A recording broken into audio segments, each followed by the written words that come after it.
Conquering Mount Scrapmore with Brenda. I'm Brenda, and we're here today with another episode of Quilt Bingo! And this one is the art block. I had so much fun coming up with these art blocks. I thought, okay, we'll play around, we'll do a little of this and a little of that, but this is the beginner block, and we're just going to have a lot of fun with it. And it does create some amazing secondary patterns, so you guys have got to watch this one. It's just, it's easy, easy, right? The art blocks aren't hard. Well, maybe. So before we get started, let's talk about our shout out, because our shout out's really important today. Heather at Heather's Fabric Shelf. Go check her out. Her YouTube link is in our show notes or the description box below. You gotta find it out, as well as the cutting instructions, and the other two block patterns are also in there, right, for your art blocks. So you gotta get in those show notes or that description box. Look for a see more button.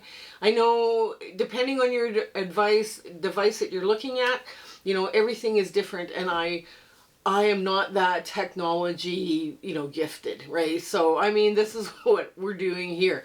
Our next so long after Quilt Bingo is all done, we have 25 blocks and a border and sashing and all that stuff. But once it's done, we'll do a couple of other videos, and then we're going to start Twinkle Twinkle is our next big so long, and your only clue that you're getting, save your strings. Now, if you don't have strings, or you don't like doing string blocks, or you're just anti-string, you can cut your pieces from regular fabric. Like, you don't need to make string blocks, but string blocks are one of those, everything in that quilt starts to twinkle because it's kind of, it's a cool thing that goes on. But anyways, we'll get to where you can have time to go look for it, or ask your guild sisters or other people that you know that sew, ask them for strings. I mean, if you really want to participate in this and you don't have any strings, that also works. Also, Mini Monday is coming back, and we're doing a few changes. So any block that's under 12.5 inches unfinished will be part of the Mini Mondays. And we're not just going to concentrate on the really tiny FPPs. We're going to do some FPP, we're going to do some piecing, small piecing, because small piecing is important too. And we're going to do maybe some English paper piecing, maybe some hand piecing. I'm not quite sure yet on the hand piecing, but you know, they're all smaller blocks, and we're just going to have some fun with it. I mean, I'm working on it already, and I have hundreds of ideas, but we're not going to do hundreds of blocks. We're just going to do, you know, a few for a while, just for the bit. Also, there's excuse me, the Zoom sew dates are listed also in that show notes below. You're going to have like the first Saturday of every month from 9 a.m. to 5 p.m., right? Unless we're doing camping with the grandkids, that's the time, the first Saturday of the month. And we have so much fun in those, and a bunch of people come, and we just all sit and gab, and we just have a great time. I pick something easier so I can talk with everybody, but it's a lot of fun. It's a lot of fun. So, and you come and go as you please. You don't have to, you know, sit there for the full time either. So that also works out for people. Also, making comments, sharing, liking, thumbs up, subscribing, hitting that bell, that all helps our analytics, and it can helps us continue to bring you free fun patterns or skill builders like, you know, Quilt Bingo to you and others. We also have a Facebook group. We have a virtual sewing room hosted under Discord. Community chats, we have several in that group, and Facebook is changing community chats when we're filming this. We're filming this September 1st. So it's changing, and we're not sure how it's going to go, but we have some really top admin people in that Facebook group, you know, helping out. We also do fabric exchanges by country. We organize fabric exchanges by country. Also, I speak for free to quilting guilds and quilting groups. I'm going to have a second speaking engagement ready for December of 2025, after the December of 2025. So if you heard my speaking engagement prior years, you can rebook me for the second one, or, you know, like, you can book me anytime. And it's my way of doing community service and helping out the quilting community. Also, shout outs. If you guys see a quilting channel where they're doing quilting only, and they're working hard, and they're having fun, and they're just very talented, please send them my way with their name and their link, and I can, you know, be happy to give them a shout out here on the channel. Both the speaking for free and the shout outs, please. My email is under the About tab, but I'm much faster through the Facebook group. So I'm just giving you some warning there. You know, I try and do the best I can, but the reality is I am faster on Facebook than I am on email. And I think that's it. Yes. come on in. Let's get to the sewing of this art block. Okay, we're at the sewing machine, and yes, my black machine is at the spa. So what we're going to do is find the hardest part first, and that's probably the hardest part because there is no hard parts. So what we're going to do is just going to work our way around the block. We're going to sew on the short log first. All the shorter logs to the low volume. I'm going to sew those on first. There we go. Wow. This sewing machine has a different sound than the black one, but I hope it's not irritating anybody here, but yeah. There we go.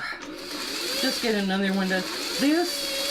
When you put this block together with other blocks like it, it's going to create some very unique patterns, and you get like some amazing secondary patterns. So you could go as scrappy as you wanted with this. You know, all the low volume be a different color or a different low volume. I picked this color because I wanted some unity within the block. And yeah, I'm having fun pulling out these crazy low volumes for myself here too. Okay. So I guess, yeah, wow, that was the hard part. Not much of a hard part, but there is a way of assembling this block. So you sew on the shorter logs first, and now you just do a little finger press. Just a little finger press. And you're going to line this block all up again. And you're just going to press to the dark, or press to the color, however you want to say that.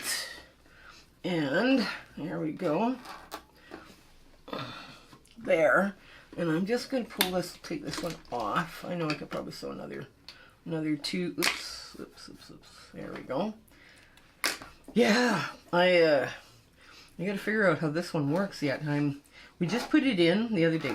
We're filming this on September 1st. So this is a little... I have not sewn with this baby for a while. So the second longest block, or log, I guess they're called logs, goes on. Now take your time lining this one up, because wow, this becomes just so easy. There we go.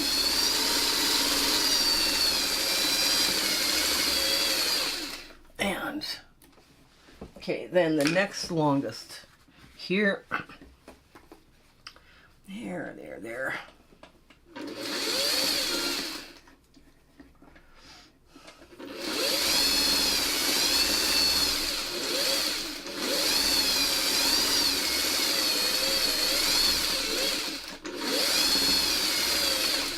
And now I'm just going to put this, I'm just going to finger press it real quick.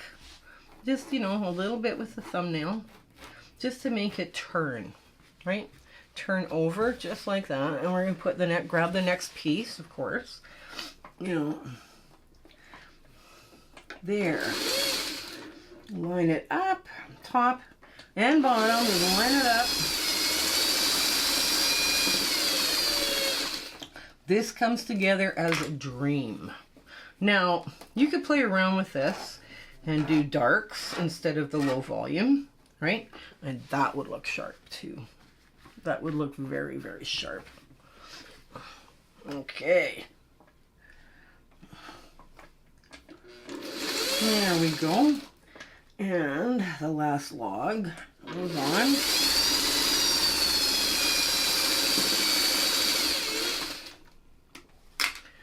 Yeah. I sure hope you guys are enjoying the Monday and Wednesday content. It's always nice to, be doing something and that everybody is really liking it, Okay, so I'm just going to pull this off, just in case you haven't figured out what I'm doing yet. Oops. There we go. Just give it a quick little finger press again. Yes, I do press my blocks eventually, but when we're here, you know, if you were doing a whole bunch, let's say you're doing 35, right? 35 blocks, you know, 7 by 5, you know, 5 across, 7 down. You can make a twin quilt of this. If I was doing 35 blocks, because yes, every piece would go off and get ironed, right? But since we're only doing the one block here, you know, once we finish one thing, we would, you know, putting the one block on, yeah, we would put all the rest of it on. You know, we'd go take it to the ironing board. But since we're doing one block, that's okay. Now you assemble this just like an uneven 4-patch, right? Just bang right over. There we go. And again, line up that 1.5 inch logs. Sometimes people are, you know, the smaller the piecing you're working with, the pieces you're working with, the more time you need to take to line them up. And that's probably the best advice anybody's going to give you. Okay, so here we go. So I've webbed them together, and I'm just going to pull this out apart like this. And I'm just going to lay it out so you guys can see what I did. Right? Oops. Yeah, just like that and like that. Oh, get that off. Just like that, right? So now I'm going to sew this way. And I have to decide which direction everything is going. It looks like everything is going this way. So, oh, and my foot vibrated off. I have a 1/4 inch foot on my machine, and I haven't been able to find a better one. But this one I found off Amazon, and it's reasonable. Okay. But every once in a while it just vibrates off. So now I'm going to match up this long, this is where you nest, this area right here. So I want to make sure I'm holding my nest area so I don't miss. I want a nice sharp point on this art block. Now art blocks traditionally are very modern, fresh looking block. There we go. Now I'm going to make sure the yellow, there we go. And now I'm going to match up, and if one is bigger than the other, let the seed dogs do the work. So you have a nice square block. Now, we're done. We're done. Oh my goodness, that did not take long. Okay, so what has happened here is I've intersected this area right here. And this is where I'm going to take and I'm going to twist this open so it now lies flat, right? So now this folds this way. All the seams are spinning, and you have a nice flat center where all of this comes into play. Okay, so do you see how all of that is going to get pressed? Right, I hope you can see how it all... So now you have a nice flat center with a swirling seam in the middle there, and everything now is going to line up nice and flat. Now, when you're doing this block, when you're putting this block together, all of the blocks are going to, you know, if you wanted to build this block, you'd have to, you know, figure out how you want to nest the blocks or whether you want to put sashing in between the blocks. But you could make a very dynamic, modern looking quilt with just this block, and because you have so much negative space, which is your low volume, right? Or, like I say, you can change this around and do the colors and this be, you know, like variations of low volume, and just have some fun with it, right? But it's a lot of, you know, this could be your darks. You know, put one dark, like black, one black and one white, you know, and you would have a very, again, a very, very interesting modern looking block. But let's get to the ta-da moment, and I'll show you what it looks like from the front. I'll get a good press on this, and we'll see you in a bit. Okay, this here is the art block that we just made. And like I say, you play around with it, and you can flip and flop this around, and you can make some really cool little secondary patterns going on, and just have a lot of fun with this one. And this one comes out very quick. You can do this like totally scrappy. Just make sure your ribbons are going all the way through the block. And but you could play around with the low volume. You could make it darks and make you know, your large scale prints here. Like, yeah, you could have all sorts of fun with this block, and it would look great. So I you know, this one, like I say, there was no real hard parts, and this is a beginner one. So the next one is what I would call an Art Deco block. Now this one, again, you flip and flop this one around, you're going to get some very interesting secondary designs coming out where it looks like the piece is vibrating, right? You could lay it out that way. And this would be a lot of fun. I might get Deb Morton from Sewing with Debbie to give a layout of this one in particular, because this is very much styled after the Art Deco period. And I thought, yeah, you could have a lot of fun with this one. Now the hard one for this is this one. And this is like a whirly gig kind of thing. And again, you get secondary patterns with the corners all matching up. And this one, you had to know how to sew curves. Of course, you know, a small piecing in your center. You had to do some fussy cutting here. I've got a little eagle with a moon in the center. And you had to know how to play with stripes. So your stripes are all lined up correctly on every one of your blocks. You had to do some partial piecing. And I did the little corners, the green corners, with applique. So I thought, okay, that's my... I did a really big sheet on this one. I decided we're getting this one together. It's going to look great. And this is how we're doing it. So this one was a lot of fun to come up with too. So I do hope you're following along and doing this one. It's the hard blocks aren't really all that hard, or the intermediate ones aren't. But if you're a beginner, you know, you've got something easy to work with. If you're a confident beginner, try the other two, right? Why not? You know, because you can just have some fun with it. So anyways, I hope everything in your life is going great and your 1/4 inch is just absolutely perfect, and you stay well and take care until we see each other again. Okay, bye! My husband and I would like to thank you for all of your support and watching our videos and sharing and liking. It has just been, you've put us on such an amazing journey, and we are having so much fun. I hope everything is going so well in your life, and you know, your 1/4 inch is perfect. Everything is working out for you. And we're just so happy to be part of your life, and you having, like I say, you're watching us. I was just so thrilled that you're doing that. So I want to say goodbye, and I want to thank you with all my heart. Okay? Take care. Bye.